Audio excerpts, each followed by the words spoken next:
Bismillahirrahmanirrahim. Assalamualaikum warahmatullahi wabarakatuh.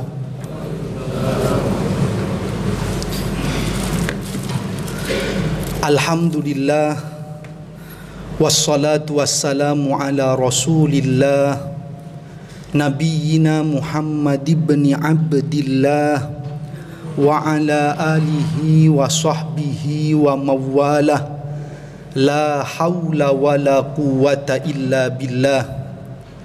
Ashhadu an la ilaha illallah wa ashhadu anna Muhammadar Rasulullah. Qala Allah Ta'ala a'udzu billahi minasy syaithanir rajim. Bismillahirrahmanirrahim. Ya ayyuhalladzina amanu kutiba alaikumus shiyam kama kutiba alal ladzina min qablikum la'allakum tattaqun. Wa qala an-nabiy sallallahu alaihi wasallam, idza jaa ramadan futtihat abwabul jannah wa ghulliqat abwabun nar wa suffidatish syayatin. Atau kama qala an-nabiy sallallahu alaihi wasallam, amma ba'd. Hadirin hadirat, Bapak Ibu jamaah salat Isya, salat tarawih dan witir, insyaallah nanti kita lanjutkan bersama rahimakumullah. Alhamdulillah, segala puji kita panjatkan kehadirat Allah Subhanahu wa taala. Salawat salam kita haturkan kepada Nabi Muhammad sallallahu alaihi wasallam. Kita berdoa kepada Allah, semoga amal ibadah yang sudah kita jalani di Ramadan ini, sudah hampir akhir-akhirnya, hampir kita keluar dari Ramadan, mudah-mudahan semuanya diterima oleh Allah Subhanahu wa ta'ala. Amin, amin ya rabbal alamin. Mudah-mudahan pula kita semua terus diberikan kesehatan, perlindungan oleh Allah, apalagi kita masih berada dalam masa pandemi seperti saat ini. Bapak Ibu rahimakumullah, ini alhamdulillah Pak, beberapa hari yang lalu saya sempat serak luar biasa. Alhamdulillah mengisi di salah satu rumah sakit waktu serak itu di Driorejo Gresik, namanya Rumah Sakit Randegan Sari Husada.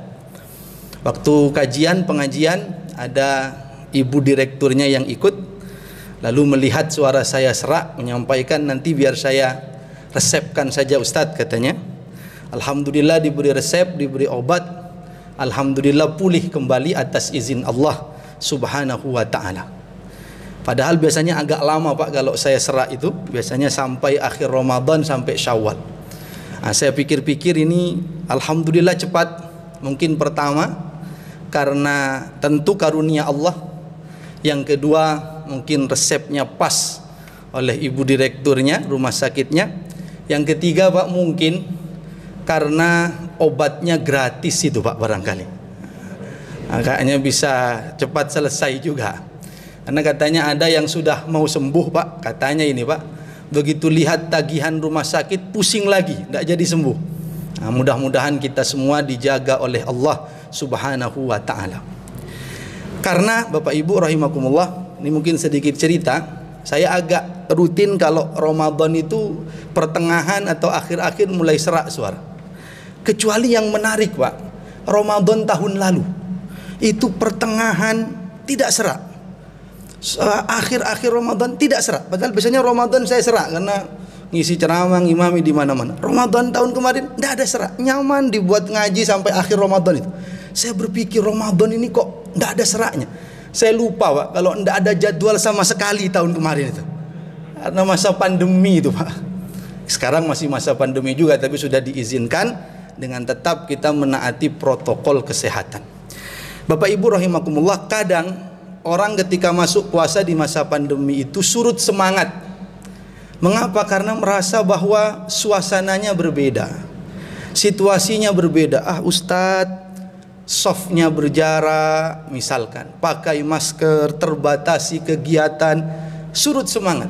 Maka sebagai seorang muslim jangan seperti ini. Tetap semangat, tetap optimal dalam ibadah. Kenapa Pak?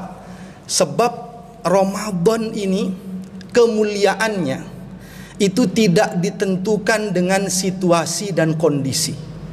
Tapi sebaliknya, ketika Ramadan itu datang menyapa kita, maka dia akan mengubah situasi dan kondisi apapun menjadi penuh berkah, penuh rahmat dari Allah Subhanahu wa taala.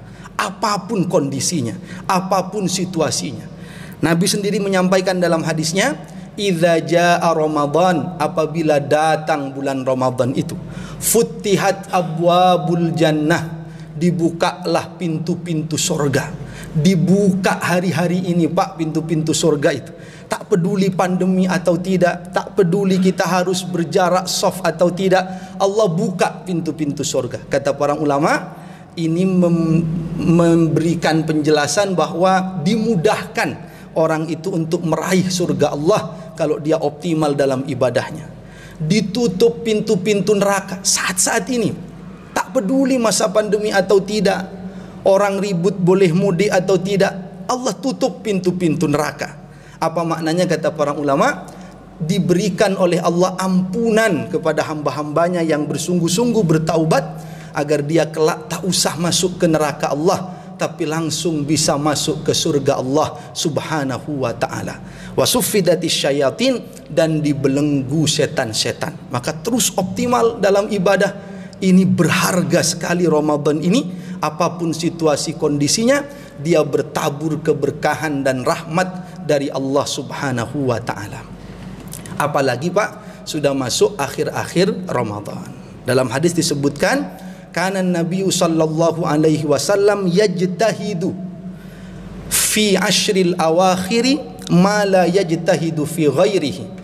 Nabi itu kalau sudah masuk 10 terakhir Ramadan, Nabi itu semakin bersungguh-sungguh, berbeda atau meningkat dari kesungguhan beliau di hari-hari sebelumnya. Seolah-olah Pak, kalau kita ambil satu kesimpulan, jadi Nabi dan para sahabatnya itu kalau akhir Ramadan itu seolah ada yang kurang dari Ramadannya, maka ingin dioptimalkan di akhir-akhir Ramadan itu. Kadang-kadang kita ini kebalikannya, begitu masuk 10 terakhir malah merasa sudah kelebihan ibadah kita itu.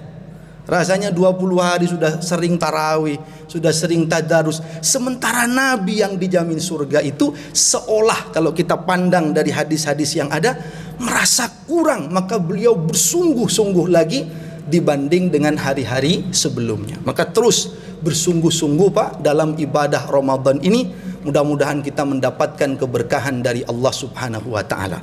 Ada yang bilang ke saya, Ustadz, sekarang ini lagi ribut orang boleh mudik atau tidak. Itu duniawi saja Pak. Bismillah saja, kita sesuaikan kondisi dan keadaan. Bisa mudik silahkan, tak bisa mudik, inilah memang kenyataannya. Tak usah dibuat terlalu merasa sengsara sulit. Bismillah saja, jalani saja. Yang paling penting ingin saya ingatkan Pak, yang paling penting itu jadikan Ramadan ini sebagai bekal mudik kita nanti kepada Allah Subhanahu wa ta'ala. Itu yang paling penting. Sebab kita semua ini akan mengalami satu mudik besar yang tak akan kembali lagi ke dunia itu kecuali langsung menghadap Allah, terus menuju alam akhirat kita. Maka teruslah optimalkan ibadah, teruslah optimalkan taubat. Bismillah, apapun situasi dan kondisinya kita jalani sebaik-baiknya. Jadikan ini bekal mudik kita menghadap Allah Subhanahu wa ta'ala. Saya Pak ditanya sering mudik atau tidak Ustadz, katanya. Nah ini Pak, qadarullah, takdir Allah Pak. Kok pas? Jadi saya 2 tahun terakhir ini Pak, jadwal Idul Fitri saya itu di Pamekasan tahun lalu, tahun ini di Sumeneb. Saya sendiri asli Sumeneb. Jadi tahun lalu di Pamekasan, tahun ini di Sumeneb. Nah, karena itu Pak, tahun lalu itu saya pulang tapi pakai surat pengantar bahwa menjadi khatib Idul Fitri di lapangan Karesidenan Pamekasan. Nah, di sana diadakan. Begitu disampai Sampang Pak, itu di stop sama Pak polisinya, tidak boleh mudik katanya, ada aturannya. Saya sampaikan, saya mengisi khutbah Idul Fitri Pak. Dilihat suratnya, dilihat KTP-nya. Oh, Ustadz mengisi khutbah Idul Fitri? Iya. Di Pamekasan? Iya. Di lapangan Karisidenannya? Iya. Oh monggo Ustadz, tidak apa-apa kalau memang kebutuhannya untuk khutbah Idul Fitri. Saya terima kasih banyak. Saya berangkat Pak, tapi kayaknya polisinya itu agak melirik ke mobil belakang saya. Ini mau khutbah kok cek banyaknya dus sama tasnya yang dibawain. Dia agak-agak curiga nampaknya itu Pak. Tapi itulah, sekali lagi tidak terlalu penting itu. Bismillah, jalani saja. Kalau bisa ya bismillah, kalau tidak pun tak masalah. Tapi jadikan Ramadan ini kembali kita kepada Allah. Yang terakhir Pak, kita bisa ambil hikmah dari puasa Ramadan ini di tengah pandemi. Apa hikmahnya? Puasa Ramadan itu mengajarkan kepada kita untuk tegar dalam menjalani ketetapan Allah Subhanahu wa taala. Lihat puasa Pak. Kita ini saat berpuasa mungkin lapar, mungkin haus, mungkin lemah badan kita. Tapi kita tegar menjalaninya. Tak ada putus asa, tak ada keluh kesah. Bismillah kita jalani sampai maghrib tiba. Kenapa? Karena kita ridha kepada ketetapan Allah Subhanahu wa ta'ala itu. Kita yakin Allah tak mungkin menzalimi hamba-hambanya. Pasti ada pahala besar di balik ketetapan puasa itu. Maka ini bisa kita tarik pada masa pandemi ini Pak. Masa pandemi ini ketetapan Allah Subhanahu wa ta'ala. Mungkin tak mudah, bisnis agak seret, pekerjaan terbatasi. Bismillah, jangan berkeluh kesah, jangan berputus asa, jalani. Inilah ketetapan Allah, layaknya puasa itu. Dan sebagaimana puasa Pak, pasti nanti ada masa berbukanya. Kata Nabi, lis-shaimi farhatan, orang berpuasa itu dapat dua kebahagiaan. Satu, farhatun inda fitrihi wa farhatun inda liqa'i rabbih. Kebahagiaan saat berbuka dan kebahagiaan saat nanti menghadap Allah Subhanahu wa ta'ala. Layaknya puasa Pak, masa pandemi ini pasti ada masa berbukanya nanti. Ada saat di mana kita akan rapat kembali soft, tak perlu memakai masker. Ada masanya. Kata Allah, ala inna nasrallahi qarib. Pertolongan Allah itu dekat. Yang penting sekarang ini jalani dulu. Protokol kesehatan kita taati. Mungkin ada ketentuan-ketentuan kita jalani. Bismillah dengan tegar. Allah akan memberikan yang terbaik nanti, balasannya untuk kita semua. Ada yang bertanya Pak, yang wafat Ustadz di masa pandemi ini bagaimana? Oh jangan khawatir Pak. Tentu kita doakan yang terbaik. Mudah-mudahan Allah menerima amal ibadahnya, mengampuni dosa-dosanya. Kata Nabi, orang yang wafat karena wabah itu nilai kematiannya nilai mati syahid di jalan Allah Subhanahu wa ta'ala. Semua telah ditetapkan oleh Allah. Ambil hikmah dalam setiap kejadian yang ada. Mohon maaf Pak, jangan justru menyimpang dari jalan Allah. Ada Pak orang yang tak sabar dengan ujian ini, mencari jalan yang tidak diridhoi Allah. Apa contohnya? Banyak sekali Pak. Di antaranya ini Pak, mohon maaf, ada yang ke dukun Pak. Ke dukun. Ada yang bercerita ke saya, Ustadz, ada yang sampai ke dukun. Kenapa? Satu, ingin terjaga dari COVID. Yang kedua, bisnisnya seret, pengen tetap lancar walaupun di masa pandemi. Ke dukun. Begitu datang ke dukun Pak, cari alamat dukunnya agak jauh, masuk gang, dapat dia. Setelah dapat Pak, pulang dia. Ketemu Pak RT sama Pak RW. Bu, katanya, ibu dari mana? Kok orang baru masuk wilayah ini? Kata ibunya, saya dari Mbah Dukun di pojok itu Pak, katanya. Ya masa pandemi ini kita minta jampi-jampi, mantra-mantra agar terjaga, agar bisnis tetap lancar. Apa kata Pak RT-nya Pak? Loh Bu, katanya, ibu dari pojok yang Mbah Dukun itu? Iya. Loh Bu, katanya, Mbah Dukun itu sekarang sedang isolasi mandiri karena positif itu Bu, katanya. Apa kata ibunya? Waduh Pak, habis saya tadi disembur bolak-balik sama Mbah Dukun itu. Maka habislah itu Pak. Maka jangan ke cara atau ke jalan yang tidak diridhoi Allah. Maaf Pak, ada lagi sekarang ini, karena seret bisnisnya, maaf, itu jualannya curang Pak. Dicet lomboknya itu katanya sekarang. Lombok itu sekarang dicet Pak, biar laku keras, biar kelihatan merah-merah. Ini curang. Allah ancam orang seperti ini, yaitu kata Allah, wailul lil mutaffifin. Celaka orang-orang yang curang dalam jual belinya itu. Dia menghias-hias padahal palsu apa yang dia jual itu. Jangan demikian. Apapun bisnis kita. Ini terkait sedikit Pak, terkait lombok ini katanya. Nah, ada karena takut Pak kena lombok palsu, dia ajak istrinya jalan-jalan ke perkebunan lombok, refreshing, sekaligus ingin beli lombok yang langsung dari petaninya, biar tidak tertipu. Begitu sampai di perkebunan lombok, suaminya bilang ke istrinya, "Ma," katanya, "lihat tuh perkebunan lombok itu mah ciptaan Allah luar biasa, banyak hikmahnya. Lihat mah, dalam satu tanaman lombok," katanya Pak, "itu bercampur buahnya antara lombok yang enom sama lombok yang tue, dalam satu tanaman. Itu kekuasaan Allah, itu ada hikmahnya." Lalu kata istrinya, "Apa hikmahnya Pak?"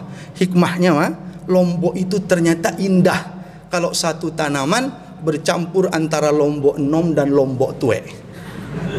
Begitu pula rumah tangga mah," katanya, "rumah tangga itu akan indah kalau bercampur antara embok enom dan embok tue," katanya Pak. Besoknya Pak, langsung istrinya buatin sambal sebelum berangkat ke kantor. Pedesnya minta ampun, sampai murus tidak jadi ke kantor. Kata suaminya, "Ini apa mah, sambalnya kok jadi pedesnya?" Apa kata istrinya? "Itulah akibatnya kalau lombok enom sama lombok tue dicampur itu," katanya. Nah, begitu rasanya itu. Hati-hati nih Pak pada istri-istri kita, kasih sayangi mereka dengan sepenuh hati kita, insya Allah. Mudah-mudahan kita semua Pak bersabar dalam ujian ini, keluar kita menjadi pribadi yang lebih bertakwa kepada Allah Subhanahu wa taala. Kurang lebihnya mohon maaf. Akhirul kalam, wabillahi taufik wal hidayah. Wassalamualaikum warahmatullahi wabarakatuh.